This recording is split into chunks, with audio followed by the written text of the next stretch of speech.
Coming up, with the Brooklyn Nets franchise seemingly in another state of chaos around Kyrie Irving trade request and what's going to come next, all the fan base needed, wanted, and deserved was a performance that they could be excited about. Enter one Cam Thomas as the Brooklyn Nets take on the Wizards at home and get the comeback win. We break it all down and talk a little bit of trade conversation coming up next. You are Locked On Nets, your daily Brooklyn Nets podcast. Part of the Locked On Podcast Network, your team every day.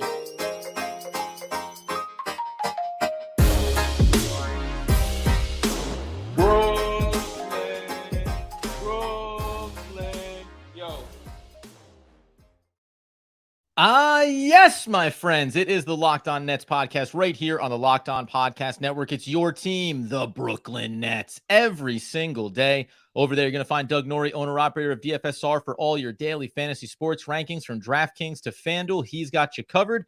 I'm Adam Armbrecht, breaking down the New York Football Giants on the One Giant podcast. My boy, Andy Mack, we thank you for making us your first listen of the day. We are free on all those great platforms. And tell you, today's episode is brought to you by Prize Picks. First-time users can receive a 100% instant deposit match up to $100 with promo code LOCKEDON. That's prizepicks.com, promo code Locked On. And Doug, from the ashes of a loss at home against the Washington Wizards, rises the Cam Thomas Phoenix to lead the Nets to victory.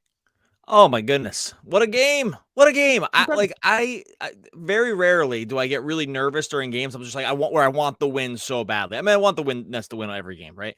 But I reserve the few times for playoffs, you know, like maybe a high leverage sort of like Eastern Conference battle. Mm-hmm.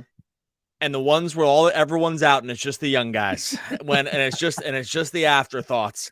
And the Pacers game and this game are among the most excited I've been just like watching a game. And it's a nice reminder about why, you know, forget trade talks and forget who wants to play where and forget championship. I know I talk about that more than anybody. Like, so I get it. In the end, like, this is why on a Saturday night you tune into a basketball game with your time, you know, because you want to see dudes just play hard. Yep. And just go absolutely all out. And if they're given an opportunity, they make the most of it. And that is exactly what happened with the Nets tonight. I was as excited as I've been. It's probably the Pacers game and a few other games like this season, just like actively cheering. And Cam Thomas, Evan Summer, these guys absolutely balled out. Awesome game. We'll talk about Cam, we'll talk about some there, but man, just from a high level, this is exactly what you tune into on a Saturday night when you want to watch hoops. Yeah, you need it. Like you want this from your team. And, you know, so you think about whether you're a team that has championship aspirations, where when you and I watch these games and talk about this team, that's always the lens through which you view it. What does this mean? How are the roles developing? Are they good enough to go up against the Bostons, the 76ers of the world, right? All that stuff. In a game like tonight, that all goes out the window because there's no expectations on a roster like this. And when you're getting kind of buried, and I remember thinking at the end of the first half, when it's the Royce O'Neal misses the 3, Wizards go the other way, they get the 2, it's a 5-point swing. Could have been 13 at halftime, thinking, hey, maybe there's some energy here. No, it's 18. So you start to pack it in. And then Cam Thomas starts to step up in the second half of this game. And I'm just going to run the stat line real quick before we talk about his performance. And really, for two guys that have been critical of him and wondering what he could be, this certainly was a breakout performance. 44 points, obviously a career high there. 16 of 23, 8 and 9 at the line, 6 rebounds, 5 assists in just 29 minutes of action to go along with actually a somewhat critical stat, 4 of 5 from beyond the arc, Doug. It was incredible. And we know that this guy can cook, but this was, regardless of the opponent, this was a high leverage situation where it very clearly was, Cam Thomas, this game is getting put onto your shoulders, and he didn't shy away from the moment in the slightest. I mean, statistically speaking, this is one of the best games in the NBA this season. Like, not on the Nets, like not for Cam Thomas and not for the Nets. For the entire NBA, 44 points in 29 minutes, 81% true shooting. It doesn't get almost any more efficient and any more volume scoring in such a short period of time. This is not hyperbole. This was one of the best scoring performances in the NBA this whole year. And that will kind of be forgotten because the story will be just how great Cam was and he led him to victory. And the story should just be what it's going to be, right? He was amazing. They had major contributions from Sumner, huge step up from Mills, Claxton too. It's a team effort, obviously. Like this is a full team effort here to be able to do this. They were down 23 in the first quarter. Like it looked over, right? Like Curry, you already missing all the other guys. Then Curry goes out.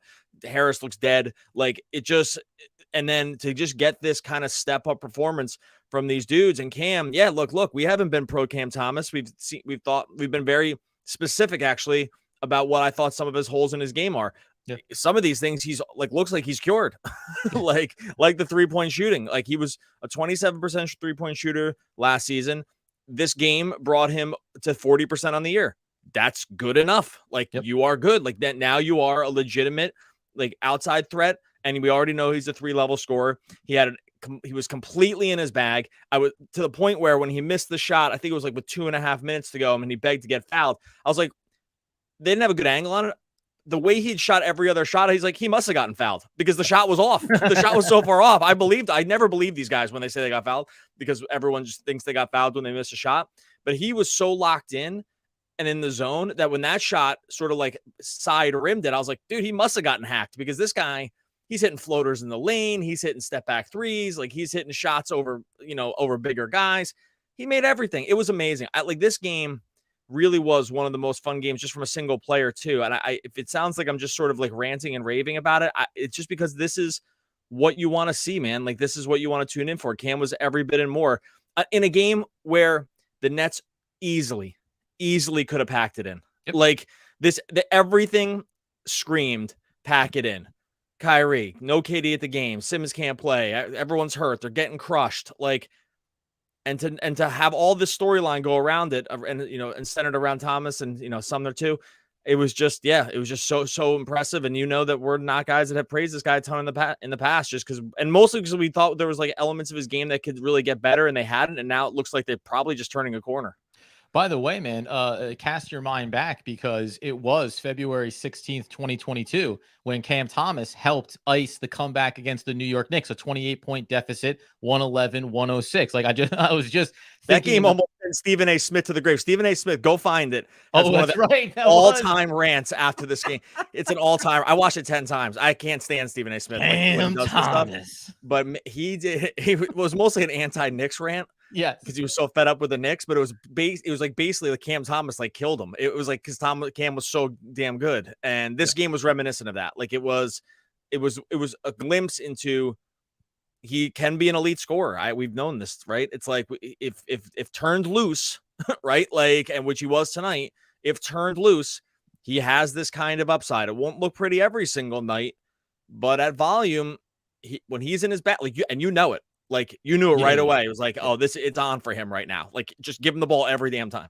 Yep. And and to your point, you just mentioned, we've seen this now in smaller glimpses this year, but even last season, when he comes into the game, you kind of get a sense of where he's at, just where the game is at. And by the way, this is true of the highest level guys, right? Sometimes when it's an off night, you can just say, hey, he's maybe not going to find that rhythm, going to wait to see if he can turn it on. The difference, I think, with Cam in his young career is if he hasn't had it, then he might not get it fully going like this. This was and probably, you know why? Because you knew that there was nothing else. It was you. The Nets came into this game with a 10-man rotation that quickly lost 2 guys in Seth Curry and Markieff Morris, and then threw in a Day'Ron Sharpe injury, concern at least, where he didn't come back in while picking up fouls. So you're down to a 7-man rotation. It's all good, and Cam Thomas gets the job done. Coming up here in a second, we'll continue to rave about Cam Thomas a little bit. Also talk about the rest of this team because there were some other key contributors. And then I'll pose an interesting question about Cam Thomas to Doug Norrie with a trade deadline ahead. All right, before we get into that, going to tell you about our friends over at Prize Picks. Prize Picks Daily Fantasy made easy. All you're doing on Prize Picks is you're making entries and you're picking more or less on their player projections, more or less points, rebounds, assists, steals, blocks. That's just for basketball. They're covering you for every single sport, and that's per player. So you're going in there. You're not trying to wiggle around salaries, make entire lineups. None of that is happening on Prize Picks. It's just you versus their projections. Let me tell you something. If you were over on Prize Picks and if they gave it to you, I know they had it for the starters. You just took, the more on points for Cam Thomas. You were there very easily, my friends. That's how this works. This is how easy it is. It's like so easy to just even retrospectively talk about what happens here on Prize Picks because they made it super simple. They made it really fun, safe, and easy. And that's all the things you're looking for. Pick 2 to 6 players. they're going to score more or less than their prize picks projections. You can win up to 25 times your money on any entry. No competing against other people, just you versus the player projections. Entries can be made in 60 seconds or less. Safe and fast withdrawals, operating in 30 states and Canada. Download the Prize Picks app or go to prizepicks.com to sign up to play daily fantasy sports. First-time users get 100% instant deposit match up to $100. Use a promo code Locked On, just like our podcast network. If you deposit 100, Prize Picks give you 100, deposit 50, they'll give you 50. You can figure out the rest. Don't forget to enter promo code Locked On at sign up for an instant deposit match up to $100. Prize Picks is daily fantasy made easy. Okay, so this game, which was obviously about Cam Thomas, about midway through the third quarter there, when it all starts to cook, and then the fourth quarter, it's an absolute spectacle. However, even while the Nets were trailing at one point by 23 in this game, you needed someone else to step up, at least early. Otherwise, I guess it could have been a 40-point deficit. And you needed some other players to make some plays when it mattered most. I'm not even going to focus on the defensive side, where, by the way, Nicholas Claxton, who went 37 minutes, 15 points. Oh, little stat here for you. 7 of 8 from the free throw line. Dang. And made adjustments. Significant adjustments against Kristaps Porzingis at the basket. He didn't fall for the same trick twice defensively. So I said we weren't going to talk about it, but we just did. Edmund Sumner is the one who, at least early here, did what we've seen him do before. He plays like he shot out of a cannon, 29 points, 9 of 19, 9 of 10 at the line. So got to the free throw line, which in a game against a depleted Washington team, that when you have this little going for you on the court entering this game, fouls matter. Like getting to the free throw line really matters. And Sumner did that early in this one. Yeah, look, they gave him every corner three he wanted to start the game. He missed them all as things got going, and it was like, okay, well, this is going to be the game plan. He's going to sit in the corner, and they're just going to say one of the worst looking 3-point shots I've seen in recent memory. It does not look like. Yeah, it his looks form like he has a too hard time isn't getting it there. His form just is like a little unorthodox too, so the misses will look extra bad, but he turned it all around too. Like this is another situation where it could have sort of been hang your head territory, right? Because he was shooting poorly. These were wide open looks. That's not exactly probably his game, right? Like 3-point shooting is not probably where he wants to be. Still ended up going only 2 for 9, but he goes 9 for 19. The rest of the time gets to the line a ton because when he can put pressure on defenders, he's so fast. We know this. Like he's got to be one of the most he's got to be among the fastest straight line guys in the NBA, right? Like with the ball, he's just that fast. And he does put pressure on defenses like that. He wants to get to the cup. And when you have poor rim defense or just like lackluster defenders like the Wizards have, it's going to generate fouls because it's moving too fast for them, right? And that's what ended up happening. So even though the 3-point shooting for him wasn't there, he was able to make up sort of, I mean, not the same thing as Cam, but on volume, the rest of it just, continuing to press the issue. So his game, again, Cam's was like transcendent. Yeah. Like I'm not misusing that word. Like that's how good this game was from Cam. So Sumner will get, second segmented here a little bit, and that's unfortunate. But I mean, still, man, 29 points. There's no way they win without him. And 39 minutes plus 10 in those 39 minutes. They just completely won everything when he was on the court. And you just can't say enough, man. These guys have been given limited opportunity this season. A lot of them have been effectively buried, right? Like because of just the way the team's constructed and how they wanted to run things, to be able to just come out and ball out for 40 minutes each, put the team on your back. It's just, I mean, they combined for 73 points in this game. Edmund Sumner and Cam Thomas combined for 73 points in a win. Like it's not the G League, everybody. Like this is the NBA. This happened. League game. Yep. This is the Summer League. This happened. This counts in the standings. And 2 of 9 from beyond the arc for Sumner, which made him 7 of 10 from the field outside of his perimeter shots, just to reiterate that point, along with 9 of 10 at the line. So a really good performance, a really great performance from him. And it is only going to get undersold with what Cam Thomas did. The only other tip of the cap here that I just want to put out there is, listen, you can say whatever you want about him. We understand what he is and where he is in his career.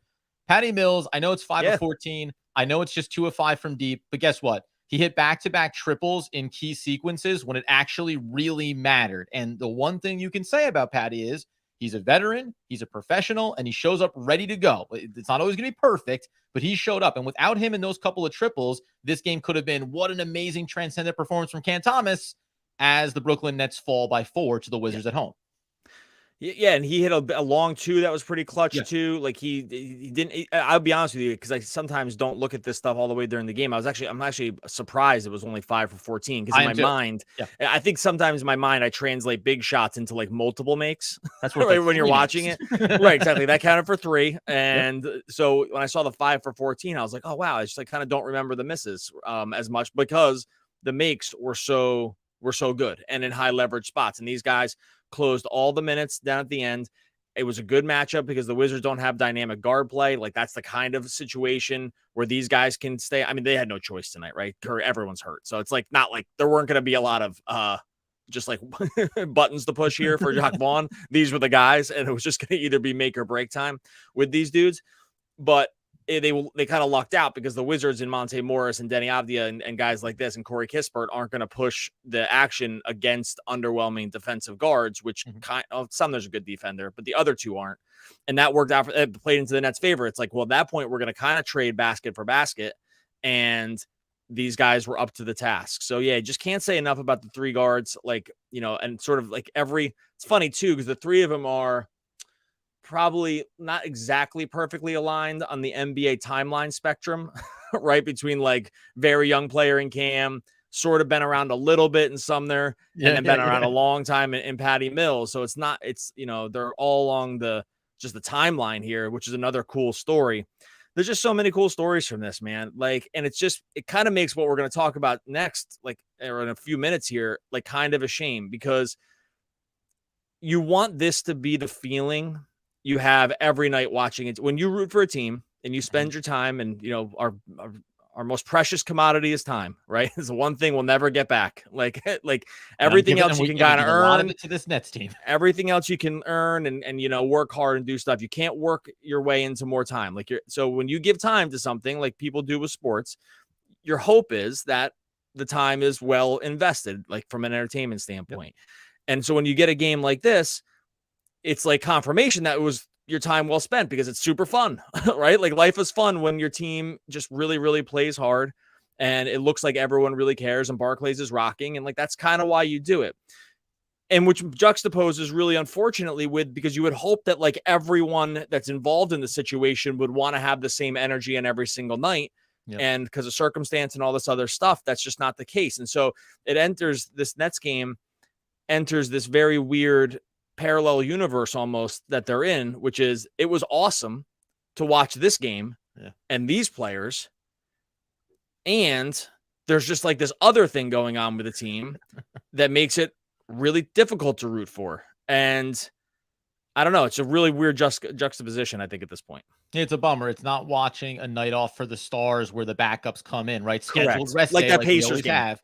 Where you go, fantastic. The young guys, the backups, they came in, they gave us a great win. And now we dial right back into what our focus is, being a deep playoff championship contending team. Little footnote here quickly is that Cam Thomas was also the one who went in at the body of Kristaps Porzingis, got him to foul out. This is a guy that had 38 points over 33 minutes. Every bit of his shooting was a problem that the Nets were not going to be able to solve. So it was an all-around, obviously, game from Cam and from Can I say one more thing about that? Sorry to cut you off. But I wanted, because I know we're going to roll into like a new topic here. That was actually really good coaching. It was very clear. I mean, it's super obvious that staff says 5 fouls, but like, they made every effort to foul him out of the game. Like, it was so clear that everyone, and that's coaching, and that's awareness and situational awareness for the team. It was so clear. I was watching on the Wiz broadcast, but like, so I don't know if they talked about this on the Nets one, but it was so clear that the game was, they were geared toward, they're like, we're fouling this guy out. Yep. Like, this guy is out of here. He had 5 fouls. It was like, you take it to him every time. You get in his way in the lane and get him a charge, like, get him out of this game. And they did it. Like, and that's just situational awareness and coaching and a commitment to be like, we know that you might not have enough control to not do this. So we're going to press the issue anyway. I just wanted to praise that, because it was a minor thing kind of, but it ended up probably swinging the game. And it was talked about by Richard Jefferson on the Nets broadcast, where he said, it was complimenting the idea of, hey, you often see guys start to get into foul trouble and teams don't force the issue enough to get it from. And he said it throughout the game, right? 2 fouls early, get them the third in the first or second quarter. When it's late, obviously you're pushing for him to foul completely out. So it was critical, and it really was. It was a nice coaching job from Jacques Vaughn in that regard. Little things matter in a game like this. coming up here in a second, in case you're wondering, yes, we are aware of what's also going on for the Brooklyn Nets. Kyrie Irving's trade request. Another team has been officially named as among the suitors, which we actually discussed on some of our live breaking news coverage on YouTube yesterday. So we'll get into that. And I will pose the question around Cam Thomas and whether or not his value is at an all-time high and what that means for Brooklyn. All right, it's that time of year. Again, go to TurboTax and don't do your taxes. Meet with an expert who will do them for you. TurboTax experts can relieve you from the stress of taxes and file for you so you can do not taxes. Show your eyes things that are not taxes. Unpack a moving box of not taxes. Taste those not taxes. Sing not taxes a lullaby. Hope not taxes sleeps through the night. With TurboTax, an expert will do your taxes from start to finish, ensuring those taxes are done right, guaranteed, so you can relax, feel good to be done with your taxes. And that will feel good. Doesn't it? Come to TurboTax and don't do your taxes. Visit TurboTax.com to learn more. Intuit TurboTax. Full services products only. Video meeting while expert does your taxes required. See guarantee details at TurboTax.com/guarantees. Okay, so I will ask the question about Cam Thomas, but we start with the most pressing news around Kyrie Irving. Obviously, the expectation, you wouldn't expect him to play tonight, and he didn't. He has a calf strain. We're all hoping that calf is going to be healthy. Didn't come to the game either. No, he also was not there. We want to make the important footnote. He was not there at the game. Ben Simmons was there on the bench. Kevin Durant was not there either. And we're gonna ask a question about that too coming up here. But I did also, I called out Adrian Wojnarowski here in the game because it's really inappropriate when the Nets are trying to complete a comeback with all the backups and Cam Thomas having a game like this.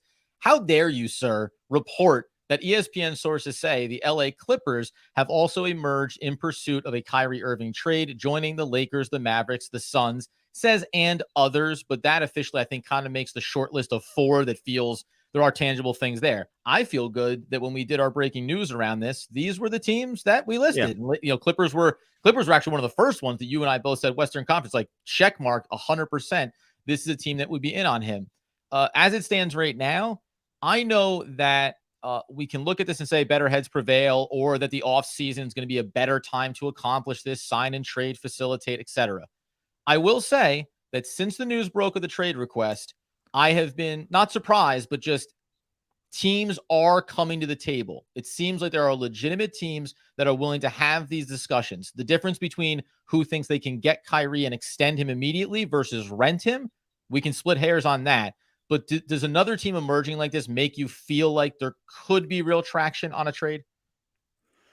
Woj reporting it makes me think there is, because we know that he is, tends to kind of source more stuff from the Nets front office. So that actually did strike me as, because sometimes you get to read these things. It's like, where's it coming from? Is it coming from the player side because they are trying to drum up interest in the thing, or like they're trying to put pressure on their own team, right? Mm-hmm. Like to either come back to the table and negotiate, which is still on the table. Like they could still negotiate a contract. I actually think that that's one of the outcomes. That's not likely, but is somewhere in the percentage in there. But coming from Woj, we know that, historically his information has seemed to come more from the Nets front office than anywhere else. So that makes me think that is a pot sweetening move by the team to be like, hey, other teams are involved here. He's going to get traded, right? And let's just take a look, let's put your best offers out there, because now there's more than, we're not doing the scrub talk anymore. We actually, or we could be, but like there are other teams out there that are offering things, right? Mm-hmm. Or that are at least calling. You don't even know if there's offers made. Like, it could be just what's it going to take to get this done? So the way that was sourced, I believe that there probably is more. There's probably some smoke with the fire. I think that we're still probably taking this right down to the deadline. I think the Nets, we've seen in the past, I think they will stand strong for whatever they think the best offer is. And I think there's a world where they don't do it if they think the offer isn't good enough, and just say, hey, now we got 6 months and we'll try to work this thing out. Right. Like, I think there's other possibilities here, but the Clippers one, I had the same feeling. I was like, oh, good. Every team that emerged was the ones that we basically right when we jumped in 0 hour and went through the realistic kind of targets. We pretty much nailed it. And that was one. Ultimately, do I think the Clippers have enough? I think it would probably, again, take like multiple teams to get this probably through. Mm-hmm. But they definitely have the contracts. I just don't know if they have the talent. Okay. So there's two other points that I thought were worth discussing here. So you have another suitor coming to the table. The discussions are going to happen here. I was interacting with a lot of the fan base, which were going on both sides of it. By the way, I still stand in the camp of, if you tell me that he gets traded, I understand it. If the fact that he demanded a trade after not getting through negotiations on an extension, I understand it. I think we're pretty good at saying I can see it from all sides here, and maybe moving on is the best for all parties. What does a game like this? So let's go with they don't move him right now. Maybe they move him in the summer, maybe they extend him, but he's still on this team after the deadline.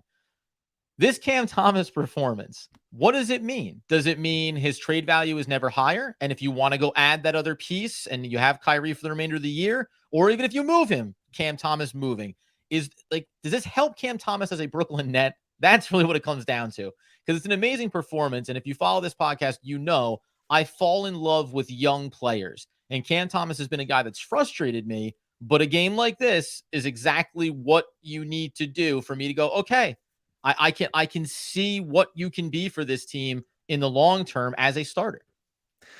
Well, I mean, from a Nets perspective, and maybe you agree with this, like when a player plays good, it's all good news, right? Yes. So like it's either good news for the guy if he's on your team, or it's good news for raising his value. So it's all good news, right? Like right.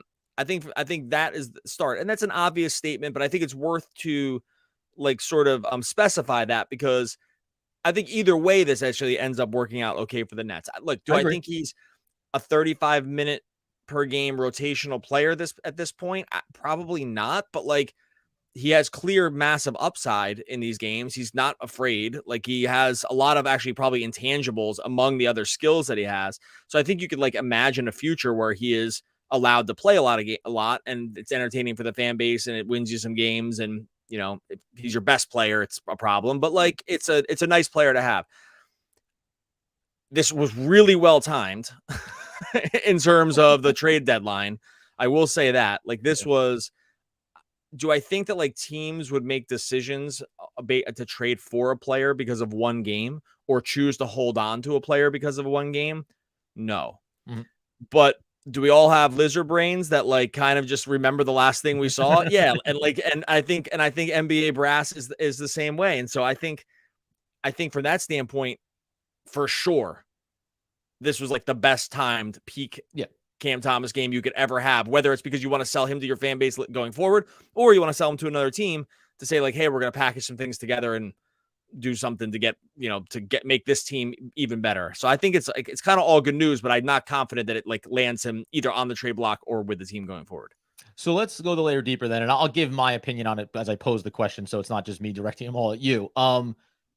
If Kyrie Irving does get moved, the one thing we didn't really talk about on the initial live and coming forward here is, what is the impact for Kevin Durant? What decision is he going to make? Initially, when the news broke, there was supplemental reports that a lot of teams were calling and not only asking what's going on with Kyrie, but what we're also saying, what does Kevin Durant feel about all of this? Yeah. And it came out that Kevin Durant and most everybody from the team, they were talking about on the broadcast tonight. Nicholas Claxton said he woke up from a nap with the alerts about what was going on. And Jacques Vaughn spoke in the pregame, said he touched base with Kyrie Irving as a person. He leaves everything else up to the front office and Sean Marks, and said, hey, we all get it. We're professionals. It's a part of the business, right? And I thought that that's the perfect and right way to approach it. But how do you think this impacts Kevin Durant ahead of this deadline? Is there a world, in my opinion, there's no world where Kevin Durant gets traded before the deadline. I don't think, because I think the Brooklyn Nets and Sean Marks will say, we're going to get players here. We're going to tell you that it can still look good. We're still going to be in the playoffs this year, and we can build on that from there. And I will say, a performance, not just this performance alone, but in the old Sean Marks, if he's done one thing well, it's been developing players and taking scrap heap guys and turning them around. If you look at this as a big step for Cam Thomas's development, then you can also squint and say, if you're here, Kevin Durant, past the trade deadline, and we have Cam Thomas and we do increase his minutes, we have another scorer, right? We have a viable player that can be here along with the other moves we're going to make.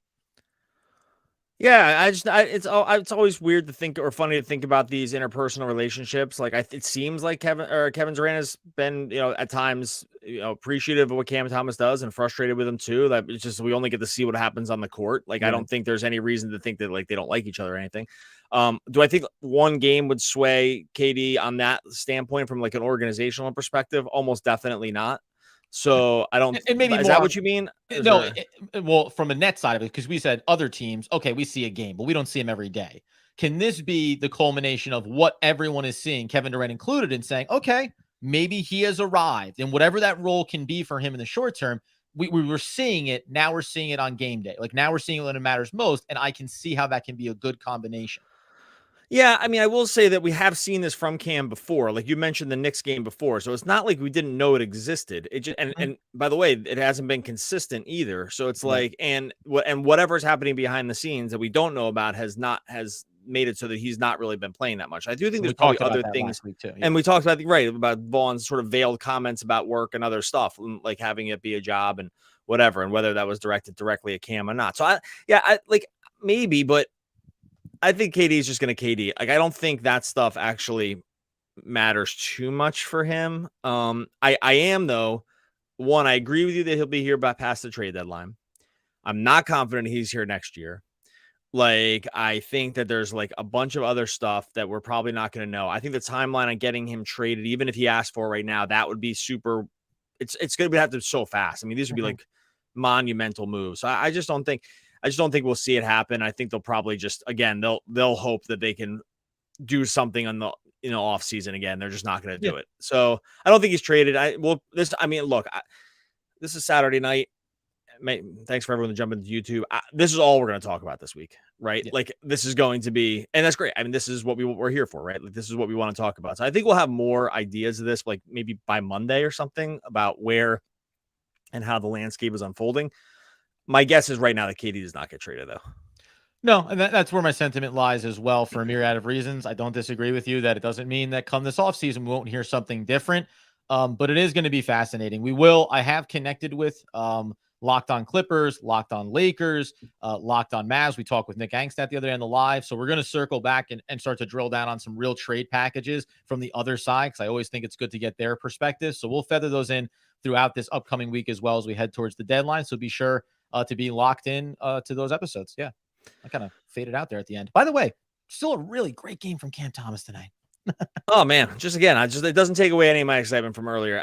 Really appreciative everyone that jumped in here on YouTube on a Saturday night. Really, really awesome to see these numbers. If you're in YouTube, we'll stick around for a few minutes here after the podcast ends. While you're waiting, if you're in YouTube, and I see a lot of people in the chat, if you have a question, throw it up there with at Locked On Nets. And also make sure you hit like. If you haven't hit like to the Locked On Nets YouTube, that's very free, very easy, and it really, really helps us. We're trying to get the 5,000 likes or subscribers on YouTube. We're almost there. Be part of the group. Hit subscribe to Locked On Nets over at YouTube. And once I feel